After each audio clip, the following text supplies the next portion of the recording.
I've used the Wooting 60He for about 3 weeks and it will stay on my desk for much longer. It is the best gaming keyboard that I've tried and the feature set is very suitable for me, but it might not be for you. Let's go through the quality and feel and the typing experience that the Wooting 60He provides, and then we will talk about the in-game benefits that the feature set that this keyboard has can give you. The keyboard feels fairly plasticky, but it of course is plastic. There are these 4 rubber feet, but nothing that you can adjust. So you put it on your desk and the keyboard really does not move without me really trying to move it, but that's the angle that you get, there is nothing to adjust. The keycaps you get depend highly on what you select when you order the keyboard and where you're from. So for example, in my ANSI layout I have this PPT keycaps, and then with my ISO Nordic layout these won't be available at all, so I'm getting APS keycaps. The cable is now USB-C and it's not stuck under the keyboard like it was with the Wooting Two HE. The RGB does look good and it does its job well for me, so I can see the keys quite well in the dark, for example. Other than that, I do not really care about RGB. The typing experience is better on the 60He than on the previous Wooting Two HE. There is less rattle on the keys and the stabilizers are now factory greased and feel a lot better. Just pressing the spacebar from the right side on my Wooting Two HE, there is quite a bit of rattle,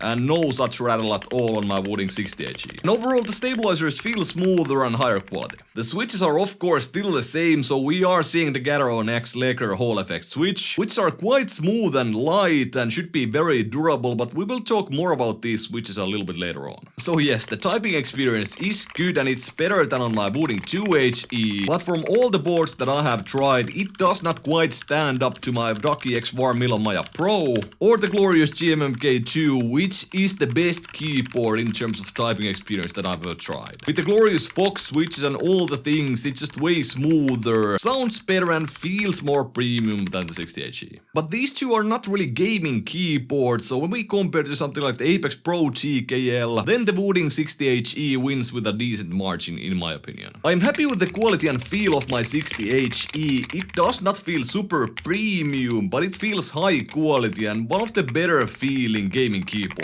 that I've tried. The sound of the keyboard is kind of okay for me who's not had any custom keyboards ever. It doesn't beat my Ducky X War Mila Maya Pro and it does not come even close to my glorious GMMK2. It's okay, quite plastic. In the end, it's really something that you can expect from a gaming keyboard. Overall, it's a nice keyboard to type with, but you really should not buy this keyboard for that. As with all the features that it has, it makes pretty much a perfect gaming keyboard. The thing that makes this keyboard so amazing is partly of course the Lecker switch, but also the drivers and the configuration options. And one amazing thing about that is that Wootility, so the configuration software, is now available as web application. You basically do not need to install anything, just use a Chromium based browser. We can of course control the Actuation Point, and then we have the rapid trigger, so we can control the reset point as well. And we can use per key actuation if you want to. For example, I've set it to tab, caps lock, Q, 1, 2, 3, 4 buttons, and then Z and Alt. My default actuation point is 0.4mm. I used to use 0.1 or 0.2 with the Wooting Two HE, but it feels a little bit harsh and maybe a little bit too fast coming from the GMMK2. I don't use tachyon mode myself because I hate the RGB mode that it forces, but basically the 1 millisecond difference is something you should not notice at all. Then we can of course remap keys however we want, but then the most important thing and one of the best features with the 60% layout that it has is the advanced keys tab and this mod tab feature that you can control. So basically tapping the right shift on my keyboard is bound to up arrow. Then the function 1 on the right is the right arrow, right control is the down arrow, and menu key is the left arrow. So basically I can very conveniently tap these keys and they serve as arrow keys. I think that this feature is extremely powerful, but I struggle to find keys that work for it because most keys already have action that I use by tapping. For example, I tap the backspace a lot, of course I tap the enter a lot. Left shift might be something that I do not use by tapping, so that could be to something. Basically these advanced bindings that you can do and the mod tab feature makes this keyboard usable for me. Otherwise, I wouldn't really consider a 60% layout at all. I mean, strictly for gaming, yes, but I want to be able to use my keyboard for work as well. But let's get to the gaming related stuff, and I will show you guys in-game why this keyboard is so great. The analog movement can have some benefits in some games, for example Fortnite has double movement, but for Apex and CSGO and Valorant and such, I think the analog feature is kind of a gimmick. It's sadly too hard to master for those games, so I won't recommend for you to use it, but luckily there are plenty of benefits that you can just use with your digital profile. I suspect that we all are quite well aware of what Actuation Point does. On the right side of your screen you can see WASD, and with this analog profile of the Wooting 60He, you can actually see how much I have actuated my key. So I have now set my actuation point for WASD to be 4mm, so the action will only happen once I have fully bottomed out the key. This of course won't feel very responsive. Now I set my actuation point to 1.5mm, so I should start moving about when the key hits the middle, so I'm moving and I stop moving. One thing we have to notice when I'm using 1.5mm actuation is that I actually stop moving when I release the key above that 1.5mm mark. So I'm moving right, I release the key a little bit, the guy is still moving, now I'm releasing it above that 1.5mm mark and I just stop moving.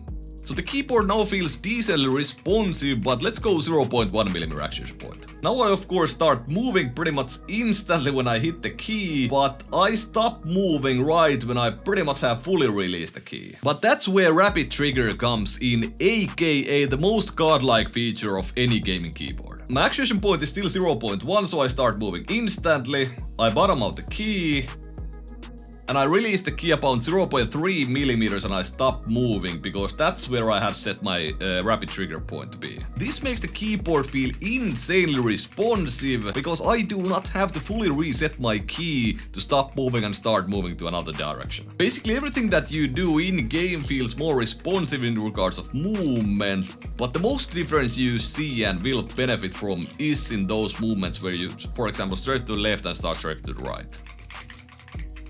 Or you want to precisely stop your movement as quickly as possible. Do you absolutely need this rapid trigger feature? Of course you don't. We have been using keyboards without rapid trigger for years with fast actuation points, so we are very used to how they perform and the movement feels responsive with pretty much any keyboard. It's all about what you want really, I mean you can get used to pretty much anything, there are plenty of people playing competitive games with custom keyboards. Those won't feel as responsive as the 60HE, but do you want the most responsive keyboard there is, or do you want a better typing experience? That you need to answer yourself. So in game the Wooting 60HE with the lacquer switch feels very responsive, and although I believe that in most cases switching your mouse, mousepad or keyboard should not increase your in-game skill, there are still some benefits you get from using such a responsive keyboard, and it's just more fun to use the Wooting 60HE for me in-game because all the actions that I want to perform feel more real-time. To get those benefits you basically need to use a fast actuation point and a small rapid trigger sensitivity. So if you already know that you want to use more than 1mm actuation point, I don't think you should get this keyboard because you're not getting everything out of its features. The situations that I would actually win in-game because of the rapid trigger and the fast actuation point are very rare, but the more responsive your strafing is in CSGO the better, and I do not want to lose that benefit. As I said, it's my main keyboard and I should stick with this for a fairly long time.